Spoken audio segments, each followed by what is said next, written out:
တရုတ်နိုင်ငံကိုယခုလကုန်မှာပြန်ပို့ရမယ့်ဂျိုင်းရဲ့ပန်နာနှစ်ကောင်ကိုနောက်ဆုံးမြင်တွေ့နိုင်မှုအတွက်တိုကျိုမှာရှိတဲ့ဥယျာဉ်တော်တိရစ္ဆာန်အတွင်းပန်နာချစ်သူတွေအများအပြားလာရောက်စုဝေးခဲ့ကြပါတယ်။လေးနှစ်အရွယ်အမွာပန်နာတွေဖြစ်တဲ့ရှောင်းရှောင်းနဲ့လေးလေးတို့ထွက်သွားပါကပထမဆုံးအကြိမ်ဖြစ်ဂျပန်နိုင်ငံမှာပန်နာတွေမရှိတော့မှာပဲဖြစ်ပါတယ်။အဲဒါကြောင့်ပန်နာချစ်သူတွေကနောက်ဆုံးနှုတ်ဆက်ဖို့အတွက်လက်မှတ်တွေရရှိဖို့လူထောင်ပေါင်းများစွာကမဲစနစ်နဲ့ရှောက်ထားခဲ့ကြတာလည်းဖြစ်ပါတယ်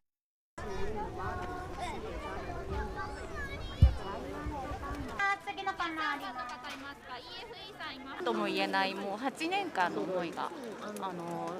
いっぱいありまして、シャンシャンから始まって。ရှောင်းရှောင်းနဲ့လေးလေးတို့ရဲ့မိဘပန်နာတွေရှိတဲ့ချိန်ကလေးကကျမလာလည်နေခဲ့တာပါလို့အသက်54နှစ်အရွယ်ရှိတဲ့စင်းကိုင်အလုပ်လုပ်ကိုင်သူမာချီကိုဆက်ကီကပြောပါတယ်မိသားစုတစ်ခုရဲ့ဇလံပြီးဆုံးသွားတယ်လို့လည်းခန်းစားရပါတယ်လို့သူကဆက်ပြီးတော့ဆိုပါတယ်ပန်နာတွေကကျမကိုစွန့်ရင်တက်တိနဲ့အစိတ်သက်သာမှုတွေအများကြီးပေးခဲ့ပါတယ်ဒီနေ့လာတာကကျေးဇူးတင်ကြောင်းပြသခြင်းလို့ပါလို့ဆက်ကီကဆက်ပြီးတော့ဆိုပါတယ်上野来ればパンダがいてで会うと笑顔をもらえて元気もらえてっていうのがあってでそれをいろんな思いがあってで今日が最後なんだなって一区切りなんだなと思うとやっぱり寂しい思いがたくさんありましてでも幸せになってくれればいいなっていう思いもありますんで寂しいだけではなくて感謝の思いで来ましたပန်နာတွေကိုတရုတ်နိုင်ငံကိုပြန်ပို့ဖို့အရင်ကတည်းကစီစဉ်ထားပြီးသားဖြစ်ပေမဲ့လည်းတရုတ်ဂျပန်ဆက်ဆံရေးမတည်မငြိမ်ဖြစ်လာခြင်းရဲ့အထင်ကြီးသင်္ကေတတရက်အဖြစ်နဲ့လူတချို့ကရှုမြင်နေကြပါတယ်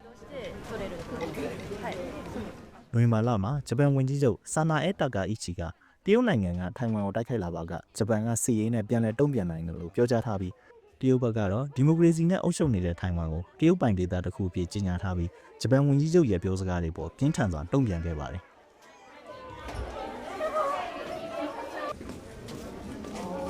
ဒါပေမဲ့တိရစ္ဆာန်ဥယျာဉ်ကိုလာရောက်သူတွေအတွက်ကတော့နိုင်ငံရေးတင်းမာမှုတွေကအဓိကမဟုတ်ခဲ့ပါဘူးလာရောက်သူတွေကိုပန်နာတွေကိုကြည့်ရှုဖို့အချိန်10မိနစ်သာခွင့်ပြုခဲ့ပါတယ်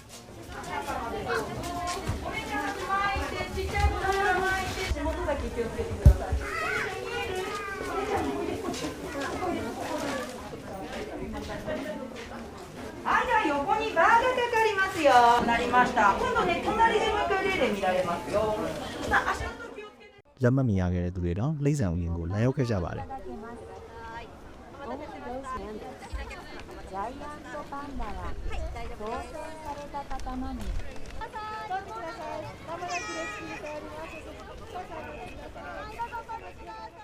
တလိမ့်ဆန်ရုံတစ်ခုလုံးမှာလည်းလာရောက်လက်ပတ်သူတွေနဲ့ပြည်နေနေပြီးပန်နာတွေကိုစောင့်ရှောက်ပေးနေရတဲ့ဝန်ထမ်းတွေကလည်းနှုတ်ဆက်စကားပြောရင်ညည်ရည်ကျနေကြအောင်တွေ့ရပါတယ်